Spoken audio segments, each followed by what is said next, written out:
Hello जी, राम राम जी। कैसे हैं आप सब? आशा करते हैं ठीक होंगे।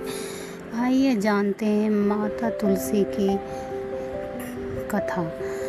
बहुत समय पहले की बात है। एक सुंदर राज्य में धर्मात्मा का राजा का शासन था। उस समय धरती पर अधर्म बढ़ने लगा था। लोग पूजा पाठ भूलते जा रहे थे। तब भगवान ने सोचा कि संसार को भक्ति और पवित्रता के मार्ग दिखाने के लिए एक दिव्य शक्ति को धरती पर भोजन चाहिए। वही दिव्य शक्ति आगे चलकर तुलसी माता रूप में प्रसिद्ध हुई। कहते हैं कि एक महान तपस्वी के घर एक कन्या ने जन्म लिया। कन्या का नाम वृंदा रखा गया। जन्म से ही वृंदा बहुत तेजस्वी, सुंदर और धार्मिक थी। बचपन से ही उसे भगवान विष्णु से अत्यंत प्रेम था। जब भी समय मिलता वो भगवान का नाम जपती, दीपक जलाती और पूजा करती। करती। उनके माता पिता को यह देखकर प्रसन्न होते थे कि धीरे धीरे वृंदा बड़ी हुई। उसकी भक्ति और तपस्या की चर्चा दूर दूर तक फैल गई। देवता भी उसकी श्रद्धा देखकर प्रसन्न हुए थे।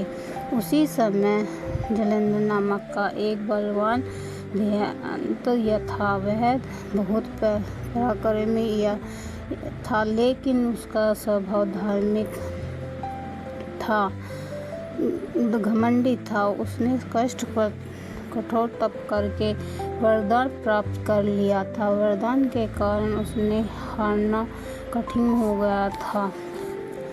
समय आने पर वृंदा का विवाह जलेंद्र से हुआ। विवाह के बाद भी वृंदा ने अपने धर्म से ही छोड़ा नहीं। वह प्रतिदिन स्नान करके भगवान विष्णु की पूजा करती थी। वह अपने पति की लंबी आयु की कामना करती थी। वृंदा इतनी पवित्र था कि उसके तप के प्रभाव से जलेंद्र को युद्ध में कोई नहीं हरा पाता था। जलेंद्र ने अपने शक्ति के घमंड में आकर देवताओं को परेशान करना शुरू कर दिया। उसने इंद्रलोक पर आक्रमण किया। देवता घबरा गए। वे बोले, वे भगवान विष्णु के पास पहुँचे और बोले, प्रभु, जलेंद्र का अत्याचार बढ़ रहा है।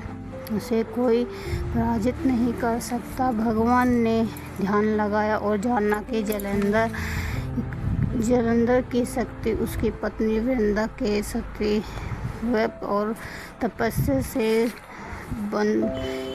बंधी रही है। जब तक वृंदा का तप अटल रहेगा तब तक जलेंद्र को कोई नहीं हरा सकता। देवताओं की रक्षा के लिए भगवान विष्णु ने लीला रची। जलेंद्र का रूप धारण करके वृंदा के महल पहुँचे। वृंदा ने उन्हें अपना पति समझकर स्वागत किया। जैसे ही उसका भ्रम टूटा, उसी क्षण उसका पतिव्रता भंग हो गया। उसी समय युद्ध भूमि में भगवान शिव ने जलेंद्र का वध कर दिया। कुछ देर बाद वृंदा को सच्चाई का पता चला। वो बहुत ही दुखी हुई। उन्होंने भगवान विष्णु को कहा, प्रभु, आपने धर्म की रक्षा के लिए ये कार्य किया, परंतु मेरा हृदय टूट गया है। मैं आपको श्राप देती हूँ कि आप पत्थर रूप में पूजे जाएंगे। वृंदा के श्राप को भगवान विष्णु ने स्वीकार कर लिया। तभी से भगवान शीलग्राम रूप में पूजे जाने लगे। भगवान विष्णु ने वृंदा से कहा, हे देवी, तुम्हारी शक्ति महान है। तुम सदा पूजनीय रहोगी पृथ्वी पर। तुम तुलसी के रूप में जन्म ले लोगे। बिना तुलसी दल के मेरी पूजा पूर्ण नहीं होगी। यह सुनकर वृंदा ने योगिनी द्वारा अपना शरीर त्याग दिया। जहाँ उसकी राख गिरी वहाँ एक सुंदर और पवित्र पौधा उत्पन्न हुआ। वही तुलसी कहलाई। उस दिन से हर हिंदू घर में तुलसी का पौधा लगाने की परंपरा शुरू हुई। लोग सुबह शाम तुलसी माता को जल चढ़ाते और दीपक जलाते परिक्रमा करते। मानते हैं कि जिस घर में तुलसी माता का वास होता है वह उस घर में सुख शांति समृद्धि बनी रहती है। कार्तिक मास में भी तुलसी विवाह भी बड़े धूमधाम से किया जाता है।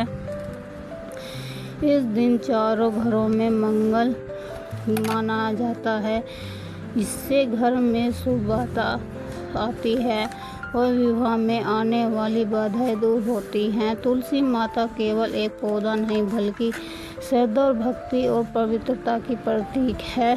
तुलसी की सेवा करने से मन शांत होता है। तुलसी के पत्ते भगवान शिव, कृष्ण और नारायण को अत्यंत प्रिय है। एक बार एक गरीब स्त्री थी जिसके घर में धन नहीं था, पर वह प्रतिदिन तुलसी माता को जल देती थी, सच्चे मन से दीपक जलाती थी। कुछ समय बाद उसके घर की सारी परेशानियां दूर हो गई। उसके घर में अन्न धन की कोई कमी नहीं रहने लगी, जिससे लोगों ने जाना कि सच्ची श्रद्धा से की गई पूजा कभी व्यर्थ नहीं जाती। लोग जानने लगे कि तूने कैसे किया। जानते हैं ना बहुत से लोग कि तुमने आज कैसे किया, हमें भी बता इसका उपाय।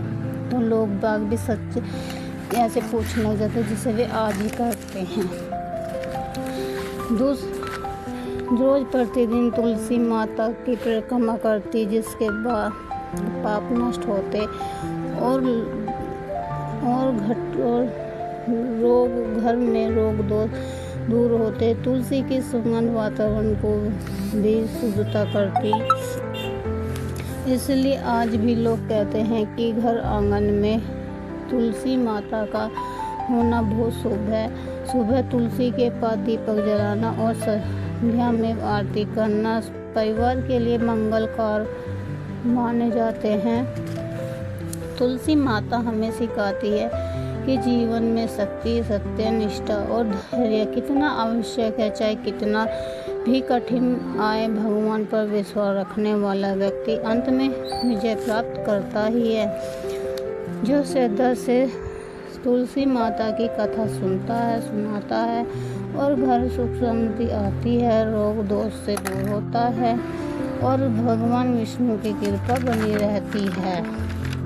इसीलिए कहते हैं सच्ची कथाओं पर विश्वास करना बहुत ज़रूरी है, नहीं तो आज के कलयुग के दौर में कोई किसी की नहीं सुनता।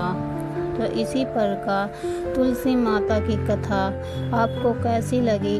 अच्छी लगी हो तो प्लीज़ चैनल को सब्सक्राइब और लाइक ज़रूर करना। कमेंट करके सेक्शन में ज़रूर बताना कि मेरी ये वीडियो